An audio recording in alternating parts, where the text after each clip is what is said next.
तो ये लौंग के भोग के बारे में मैं जानकारी दे रहा हूँ आप लोगों को। लौंग का भोग कैसे दिया जाता है, क्या हम हर रोज़ लौंग का भोग दे सकते हैं गुप्त नवरात्रों के अंदर?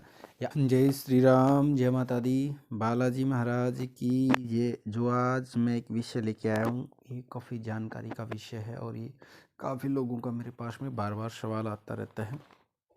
और ये जो गुप्त नवरात्रे आ रहे हैं, गुप्त नवरात्रों के बारे में सबसे पहले तो एक साधना की जानकारी है, और दूसरा गुप्त नवरात्रों में हमने माँ काली को जैसे क्या क्या भोग देना चाहिए। जैसे लौंग जायफल के भोग देते हैं, लौंग के भोग देते हैं।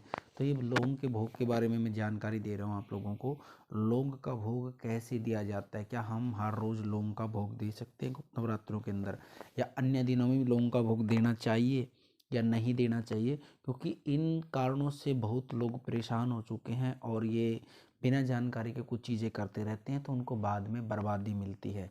जब तक आपको जानकारी ना मिले तब ये भोग वगैरह बिना जानकारी के लेकर ना करें। यूट्यूब पर ज्ञान लेने से अच्छा है जानकार लोगों से एक बार तरीका लेके जानकार से पूछ के ही भोग देने चाहिए। कुछ लोग इनके बारे में गलत जानकारी देते हैं, और जैसे आप गलत उपाय करोगे तो बार बार तो आपको समस्या बढ़ना शुरू हो जाएगी। लौंग के जोड़े के बारे में मैं जानकारी आप लोगों को दे रहा हूँ। जानकारी की आवश्यकता है तो इस वीडियो को अंत तक ज़रूर देखना। और दूसरा, हमारा बालाजी दरबार लगता है, दरबार संबंधी जानकारी और यंत्र मंत्र तंत्र पूजा पाठ ज्योतिष वास्तु आपको चैनल के माध्यम से मिलती रहती है, और ऑनलाइन दरबार से आप लोग पूछा भी ले सकते हैं। दरबार मंगलवार शनिवार को लगता है, तो पहले दिन आप नंबर लगा करके दरबार में जो अर्जी का नियम है उससे आप पूछा ले सकते हैं ऑनलाइन भी। लाते हैं लौंग के जोड़े का भोग। हमने भगवती को, जैसे नवरात्रे आ रहे हैं तो किस समय पर लौंग के जोड़े का भोग लगाना चाहिए और कितने लौंग के जोड़े के हमने भोग में लगाना चाहिए। सबसे पहले बात करते हैं हम साधना की। यदि आप गुरु सानिध्य के अंदर हैं, साधना कर रहे हैं, तो गुरु के आदेश पर ही हमने इन चीज़ों का पालन करना चाहिए। गुरु के आदेश अनुसार ही पालन करना चाहिए गुरु परंपरा के अंतर्गत में। दूसरा जो आता है लौंग के जोड़े का भोग। जैसे आप साबर मंत्रों की साधना कर रहे हैं, साबर मंत्र, तो साबर मंत्र के अंदर आप जब आपका जप पूरा हो जाता है तो कपूर के ऊपर एक लौंग के जोड़े का भोग आप अवश्य दे सकते हैं।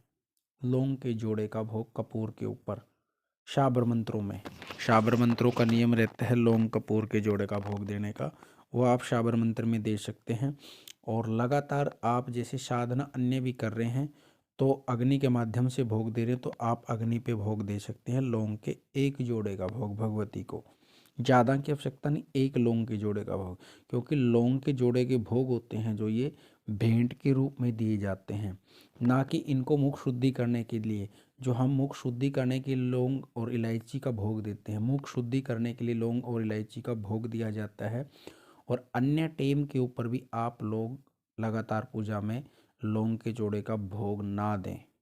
ध्यान रखना इस बात को, नहीं तो आप बर्बादी शुरू हो जाएगी। साधना के समय में आप लौंग के जोड़े का भोग लगातार दे सकते हैं। अन्य समय के अंदर आप लौंग और इलायची का ही भोग दे। विशेष कामना को लिए जब आप कोई काम करते हैं तब आप लौंग के जोड़े का प्रयोग कर सकते हैं भोग देने में। क्योंकि जो ये भेंट दी जाती है ना, हर रोज़ ये चीज़ें नहीं दे सकते हम। और यदि आप हर रोज़ ये चीज़ दे पाएंगे तो शक्ति उग्र हो जाती है, आपका नुकसान शुरू कर देगी।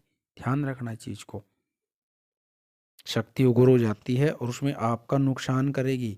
मैंने कई बार यूट्यूब के माध्यम से, मेरे कई बार यहाँ पे कई बच्चों ने मुझे दिखाया भी, कोई कहता है 5 लौंग के जोड़े का भोग दो रोज़, 11 लौंग के जोड़े का रोज़ भोग दो। क्या लौंग के जोड़े के भोग ही भगवती भोग में खाती है?